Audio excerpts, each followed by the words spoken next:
Stepmom wanted me out of wedding photos due to my scars. I told Dad everything and he called it off. Months later, her daughter reaches out with shocking revelations about my stepmom's past. I, 17F, have had a rowdy relationship with my stepmom, Kayla, 34F, ever since she started dating my dad, 42M, 3 years ago. To understand the full context, I need to go back a bit. My mom passed away when I was 8 due to breast cancer. It was a long, painful battle that took a toll on our entire family. I remember spending countless nights in hospital waiting rooms, watching my mom slowly fade away. When she finally passed, it felt like our world had shattered. In the aftermath of my mom's death, it was just me and my dad for a long time. We leaned on each other heavily during those first few years. Dad threw himself into his work as a way to cope, often working long hours at his construction company. But he always made sure to be there for me when it counted. He'd help me with homework, attend every school event, and even learn to braid my hair, though his attempts were pretty comical at first. As I entered my teen years, our bond only grew stronger. We developed little traditions, like Sunday morning pancake breakfasts and monthly movie marathons. Dad became not just my parent, but my best friend. He was the person I turned to for advice, the shoulder I cried on when I had my first heartbreak, and my biggest cheerleader when I decided to join the school debate team. When Kayla came into the picture, I was actually happy for my dad at first. He deserved to find love again, and I wanted him to be happy. They met at a friend's barbecue, and Dad was immediately smitten. He came home that night talking about how smart and funny Kayla was, how her laugh lit up the room. I hadn't seen him that excited about someone in years. The first few times I met Kayla, she seemed nice enough. She was always super sweet when my dad was around, asking about my hobbies and school life. She even brought me a thoughtful gift, a beautiful journal since I'd mentioned I liked to write. But I quickly noticed that her demeanor completely changed when it was just the two of us. The first incident happened about a month into their relationship. Dad had run to the store to grab some ingredients for dinner, leaving Kayla and me alone in the house. I tried to make conversation, asking her about her job as a real estate agent. She barely looked up from her phone, giving one-word answers until finally snapping, "Look, I'm only here for your dad. I don't need to be your friend." I was shocked into silence. After that, her two-faced behavior became more and more obvious. She'd put on a big show of being interested in my life whenever my dad was home. She'd ask about my grades, my friends, my extracurricular activities. But as soon as he left for work, she'd go right back to ignoring me or making snide comments under her breath. One particularly hurtful incident happened on my 16th birthday. Dad had planned a small party with some of my closest friends. Kayla insisted on baking the cake, acting all excited about it when Dad was around. But the morning of my birthday, I overheard her on the phone with a friend, complaining about how she had to waste her day catering to some brat's sweet 16. I felt like I'd been punched in the gut. I debated telling my dad about Kayla's behavior many times. There were nights I'd lie awake, drafting conversations in my head. But every time I came close to speaking up, I'd remember how happy Dad seemed. The way his eyes lit up when he talked about Kayla. How he'd started singing in the shower again. Something he hadn't done since Mom died. I didn't want to be the reason things didn't work out. So I kept my mouth shut and just tried to avoid Kayla as much as possible when my dad wasn't around. As the months went by, Kayla's presence in our lives grew. She started staying over more often, leaving her things around our house. Dad even started talking about her moving in permanently.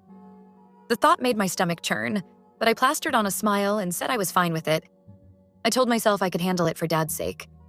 Things came to a head last week, on the day of their wedding. Kayla had asked me to be a bridesmaid, which surprised me given how she really felt about me. But I agreed to do it for my dad's sake. I even helped with some of the wedding planning, offering suggestions for flowers and music. Kayla would act appreciative when Dad was around, but as soon as he left the room, she'd roll her eyes and change everything I'd suggested. The morning of the wedding, I was in the bridal suite helping the other bridesmaids get ready. Kayla pulled me aside about an hour before the ceremony was set to begin. I thought maybe she wanted help with her veil or something. Instead, she dropped a bombshell on me. Kayla told me that she actually didn't want me to be part of the wedding party or even attend the ceremony at all. I was confused at first, thinking maybe there had been some kind of misunderstanding. But then she spelled it out for me in cruel detail. A few months ago, I was in a car accident. I was driving home from debate team practice when another driver ran a red light and T-boned my car. I was lucky to survive, but I was left with some pretty significant scars on my face and arms. They're still quite noticeable as they're still healing. Kayla told me that my scars would ruin her wedding photos. She said she didn't want to look back at the pictures years from now and be reminded of how disfigured I looked. She actually used that word. Disfigured. She said she was only asking me to be a bridesmaid to make my dad happy, but now she realized it was a mistake. I was absolutely stunned. I knew Kayla didn't like me, but I never imagined she would stoop so low as to exclude me from my own father's wedding because of my appearance. Something in me just snapped in that moment. All the hurt and anger I'd been holding in for years came rushing to the surface. I thought about all the times I'd bitten my tongue, all the snide comments I'd let slide, all the fake smiles I'd plastered on for my dad's sake. And for what? So this woman could stand here on her wedding day and tell me I was too ugly to be in her presence? Without even thinking, I stormed out of the bridal suite. I could hear Kayla calling after me, probably realizing she'd gone too far. But I didn't stop. I ran through the venue, mascara streaking down my face, looking for my dad. I found him in a side room, adjusting his tie in the mirror. He turned when I burst in, his face immediately filling with concern. "Honey, what's wrong?" he asked, reaching for me. And then everything just came pouring out.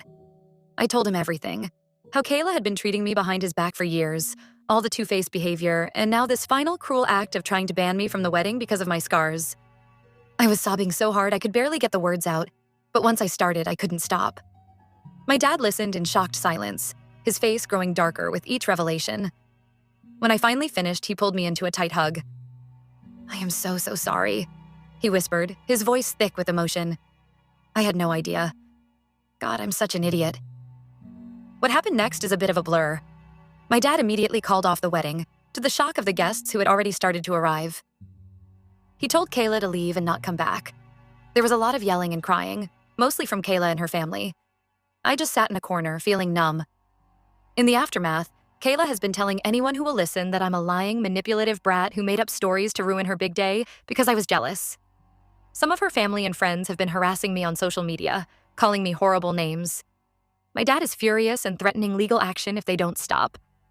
I know I probably should have spoken up about Kayla's behavior long before the wedding day, but I really thought I was doing the right thing by staying quiet and not causing problems.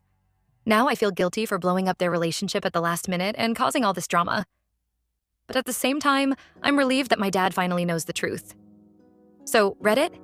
AETA for exposing my stepmom and ruining her wedding to my dad? Should I have just sucked it up and let her exclude me from the ceremony? I'm really torn about whether I did the right thing or not. Update 1. It's been about 2 weeks since the wedding debacle, and to say it's been a roller coaster would be an understatement. First, I want to thank everyone for the supportive comments on my original post. Reading through them really helped me realize that I wasn't in the wrong for speaking up. My dad and I had a long, emotional talk a few days after everything went down. We sat out on our back porch, the same place where we used to have our heart-to-hearts when I was younger. Dad started by apologizing profusely for not noticing Kayla's behavior towards me and for putting me in a position where I felt I couldn't come to him. He looked so broken, so guilty. I hadn't seen him cry since Mom's funeral, but he broke down as he spoke. I was so caught up in my own happiness, in the idea of having a complete family again, that I completely missed what was happening right under my nose. He said, his voice cracking. "I failed you, sweetheart, and I will never forgive myself for that." I tried to tell him it wasn't his fault, that Kayla had fooled both of us with her act.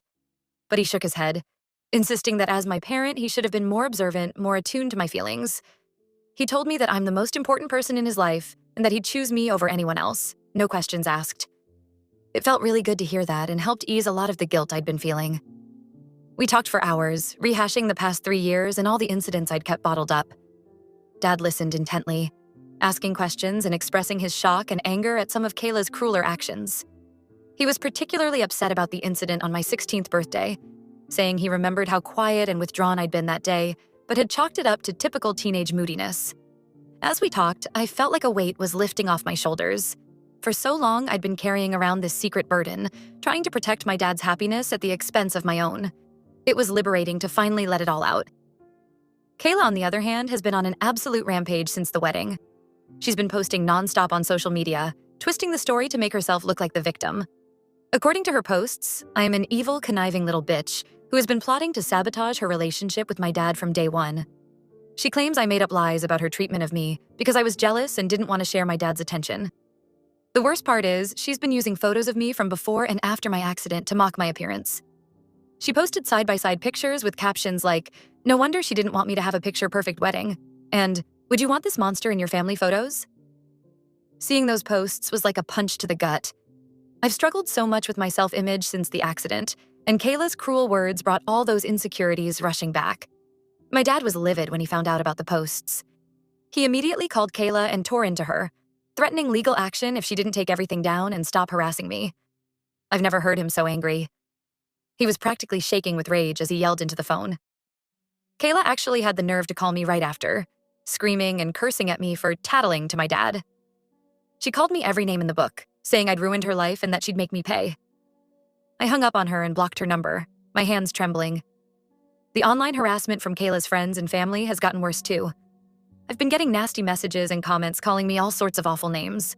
Some people have even been leaving negative reviews on my dad's business page, trying to tank his company's reputation. It's been really stressful for both of us. Things escalated even further when some of Kayla's cousins showed up at my school one day to confront me. They cornered me in the parking lot after debate practice, yelling and making a scene. Luckily, my debate coach saw what was happening and intervened before things could get physical. The principal ended up calling the police, and Kayla's cousins were escorted off school property. My dad ended up hiring a lawyer to send cease and desist letters to Kayla and anyone else who's been harassing me. He's also looking into getting a restraining order against Kayla. I'm really grateful that he's taking it so seriously and doing everything he can to protect me.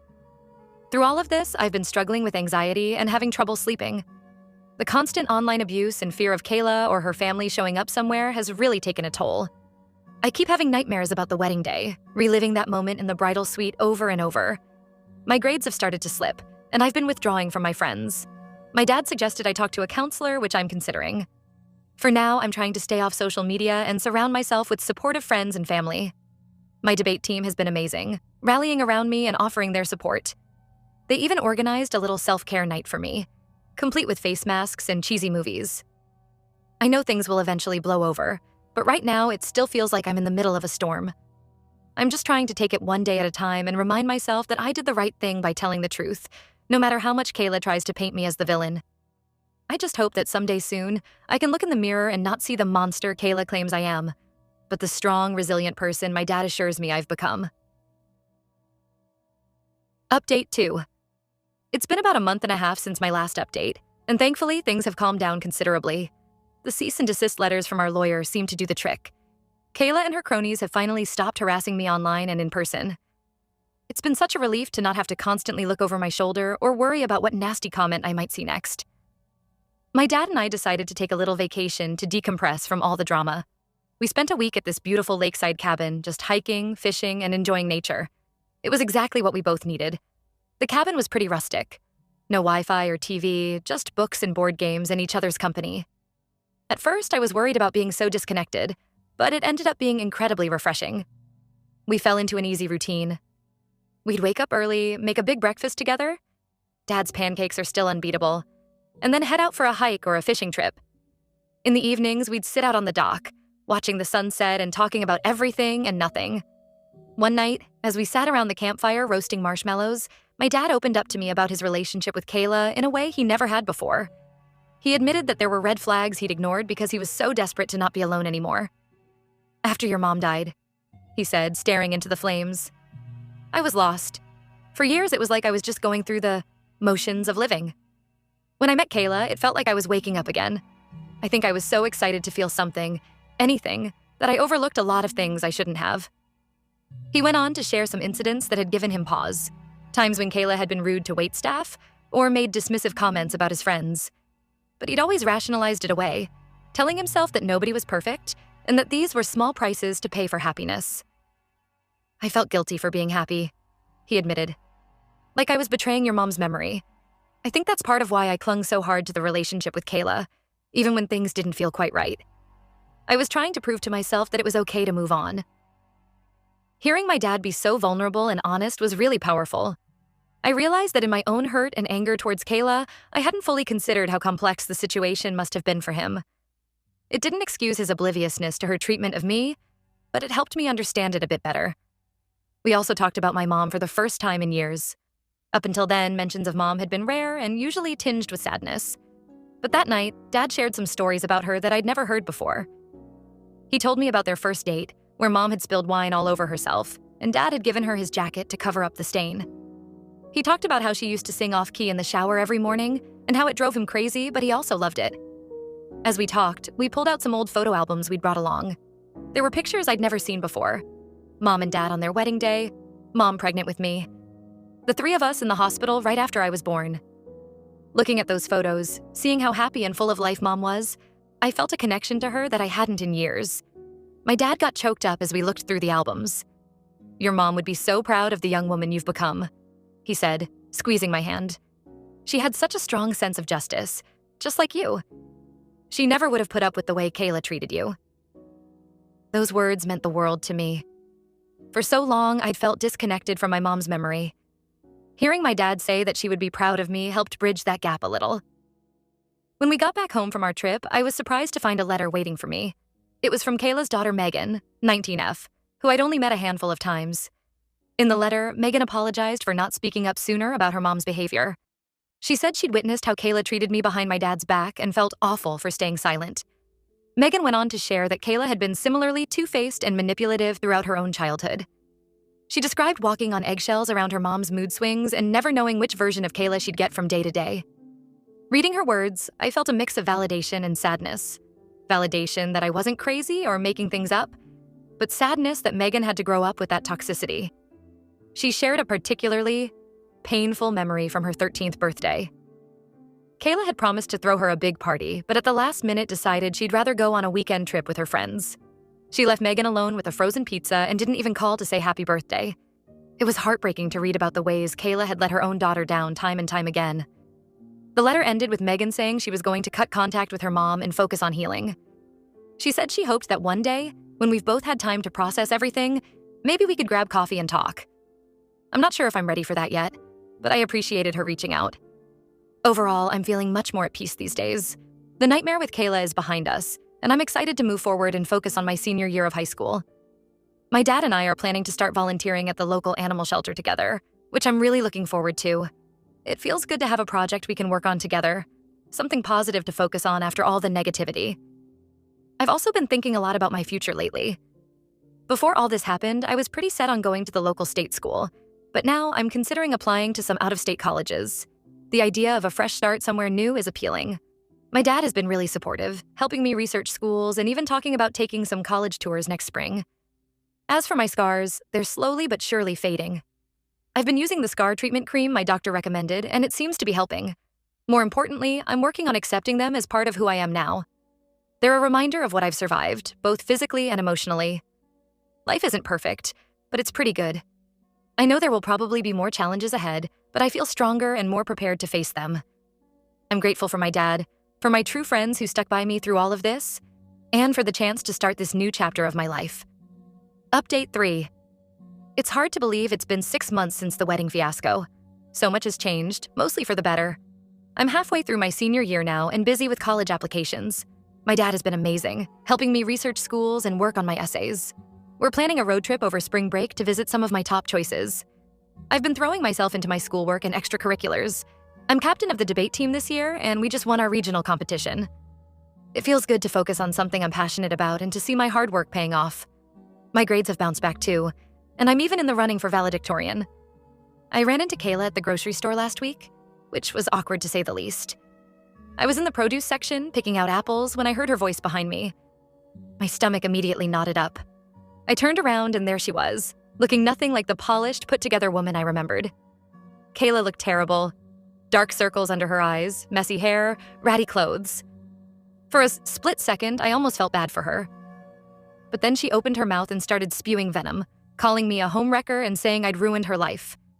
She was causing such a scene that the store manager had to come over and ask her to leave. I just walked away without engaging. Later, I found out from a mutual acquaintance that Kayla lost her job and has been drowning her sorrows in alcohol. Apparently, she's been bad-mouthing me and my dad all over town, but most people have stopped taking her seriously. It's sad, but I can't bring myself to feel too much sympathy given how she treated me. On a brighter note, I've stayed in touch with Kayla's daughter, Megan. We've gotten coffee a few times and even went to a concert together last month. It's been really nice to connect with someone who understands what it was like to deal with Kayla's toxic behavior. Megan's in therapy now and working through a lot of childhood trauma. I'm proud of her for taking steps to heal.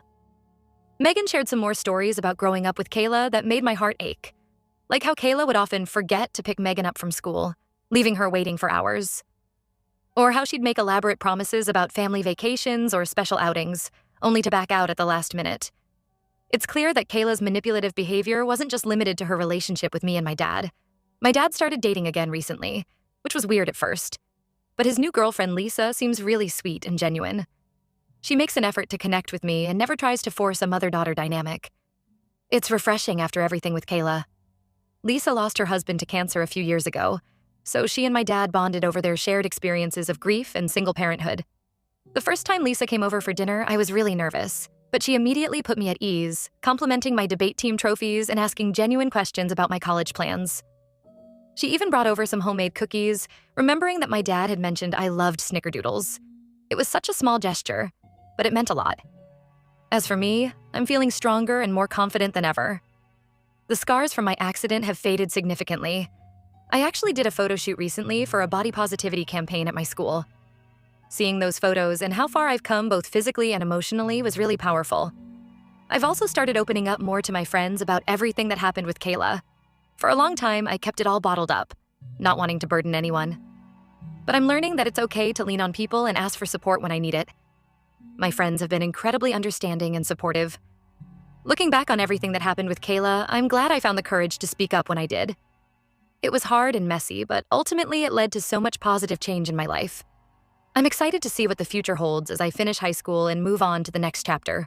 Whatever comes my way, I know I can handle it. If you enjoyed this video, please be sure to like and subscribe to the channel for more videos like this, and give us your thoughts about the stories in the comments section. Thank you and see you in the next video.